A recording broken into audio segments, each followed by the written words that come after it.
verse 4 and 5 of chapter 7. This Prakriti of mine is divided eightfold thus: earth, water, fire, air, space, mind, intellect, and also egoism. So the 5 classical elements, right? Plus Manabuddhi and Ahankar. So that's eightfold Apara Prakriti. And then he says, O mighty armed one, this is the inferior Prakriti, Apara Prakriti. Know the other Prakriti of mine, which however is higher than this, which has taken the form of individual souls, and by which this world is upheld. So he says, all these 8 should be known as lower Prakriti, inferior Prakriti, right? Apara Prakriti. And then there is that which is Prakriti, however, higher than these 8 elements of the lower Prakriti, right? All these should be known, the 8 lower elements plus the higher element of Prakriti. And then the question says, when I compare these 2 verses with Sankhya Darshan, then all the elements stated under the Prakriti of Sankhya are listed as Apara Prakriti. Then please help me understand what is Para Prakriti and how is it different from Sri Krishna or Brahma. That which watches is the Para Prakriti. The audience would remember yesterday we were talking of Kshetra and Kshetragya, right? All that which can be seen is Apara Prakriti. The one who sees is Para Prakriti. What is then the sense of Krishna or Brahma or Atma? That which neither sees nor can be seen, but within which, in the light of which, all seeing happens. Are you getting it? Is it clear? Often we mistake Para Prakriti with the witness. Therefore we use words like, I am witnessing my activities. The witness is one who is not at all interested in seeing anything. So when we generally use the term witness, what we are actually referring to is just Para Prakriti. And what is the Para Prakriti? It is nothing but the seeing consciousness. What is to be remembered here, what is to be noted here, is that even seeing is a form of participation. Even seeing involves intent. And where there is intent, there one is a participant. One is not a witness. In spiritual terms, the witness is not the one who sees something. In spiritual terms, the witness is the one who does not see anything. In spiritual terms, the witness is one who is not at all interested in seeing anything. In spiritual terms, the witness is one apart from which nothing else exists. Therefore, what is the question of seeing something beyond itself? Seeing something other than itself? Are you getting it? So generally, all that which you mean by the witness is merely Para Prakriti. If all that which we usually mean by the witness is just Para Prakriti, what is the witness then? That which holds no meaning. That which you cannot talk of, that which you cannot even refer to. Are you getting it? Come back to the basics.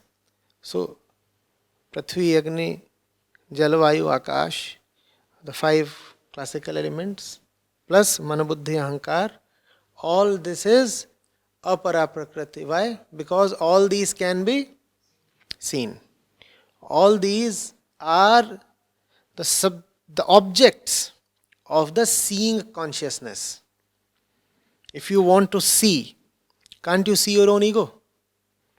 When I often say watch yourself, does it not involve watching your ego as well? When you watch outside the limits of your body, when you see something that is beyond your body, then what do you see? You see the entire expanse of Prithvi, Agni, Jal, Vayu, Akash, the 5 elements, right? And equally, when I say watch yourself, then what do you see? Then you see the entire expanse of Mana, Buddhi and Ahankar.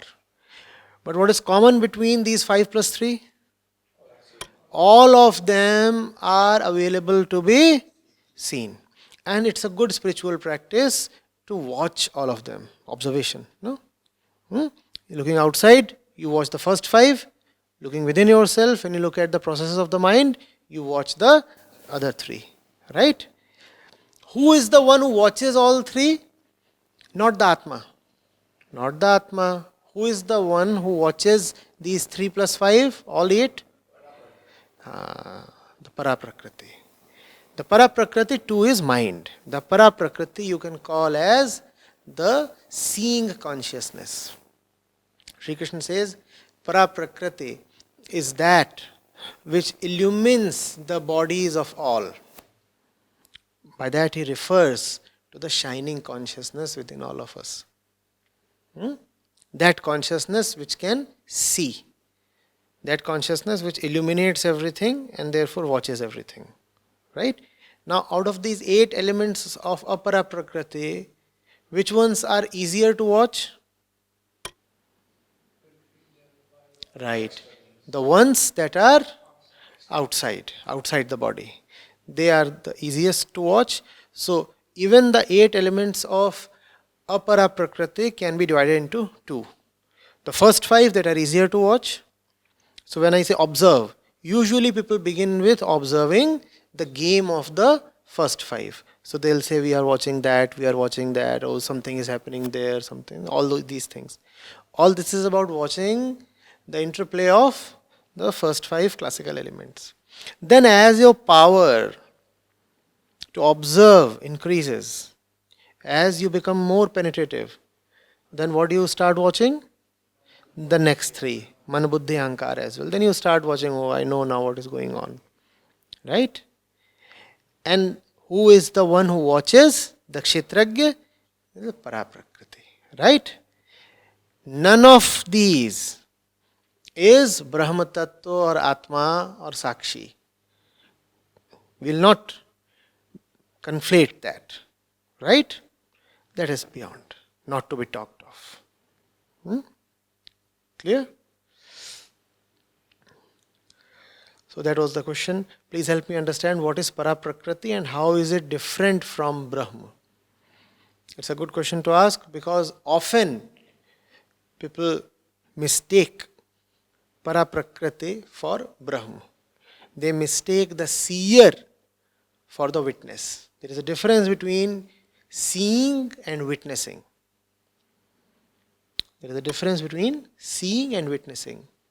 In spirituality, the witness does not even see. In spirituality, the witness does not even see because even seeing carries a certain intent, a desire. Therefore, I am saying the seer cannot be a witness because the seer becomes some kind of a participant. The seer develops a relationship. The seer is in engagement. And the witness can be no engagement. Don't you see that the Kshetragya is defined with respect to the Kshetra? So there obviously is an engagement. There is the Kshetra. And the very name of the Kshetragya is one who knows the Kshetra. Therefore there is an obvious relationship. The witness cannot enter into a relationship with anything. Atma is asang. Asang means it can never have a relationship with anything. Whereas the Kshetragya has a definite relationship with Kshetra. Clear? So that's the difference.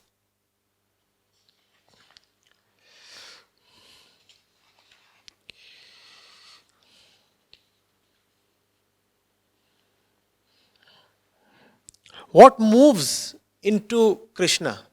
Kshetra or Kshetragya? The Kshetragya moves into Krishna, right? How does the Kshetragya move into Krishna? By watching the Kshetra and defining itself less and less with respect to Kshetra. The Kshetragya is related to Kshetra only as long as happenings in the Kshetra are of interest to the Kshetragya. As long as happenings in the Kshetra are of interest to the Kshetragya, mind you, will keep changing as per the happenings in Kshetra. Therefore, the Kshetragya is being defined by the Kshetra. The Kshetragya, as long as he is engaged with the Kshetra, will be defined by the Kshetra. The Kshetragya moves closer to Krishna by having progressively less and less to do with Kshetra. When the watching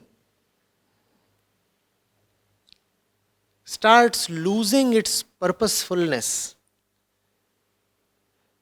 then watching starts turning into witnessing. And that's the way the watcher, the seer, moves from his engagement with the scene to his submergence into Krishna. Watch, but without intent. Watch, but have very little to do with what you are watching. That's the way the Kshetragya rises above the Kshetra and moves up and sublimates into Krishna.